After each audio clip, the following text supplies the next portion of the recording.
দিন দুপুরে ভয়াবহ অগ্নিকাণ্ডে পুড়ে ছাই একটি খড়ের গাদা। ঘটনাস্থলে একটি দমকলের ইঞ্জিন। সোমবার এই ঘটনাটি ঘটে মেখলিগঞ্জ ব্লকের রানীঘাট অঞ্চলের 183 শোলমারি এলাকায়।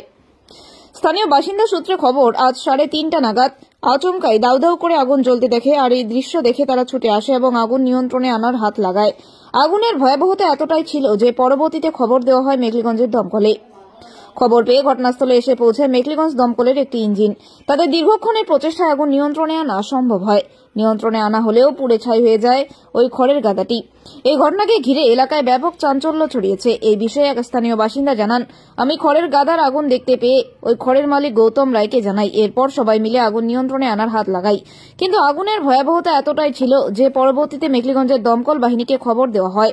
খবর পেয়ে দমকলের একটি ইঞ্জিন এসে আগুন নিয়ন্ত্রণে আনে। বর্তমানে পরিস্থিতি নিয়ন্ত্রণে রয়েছে।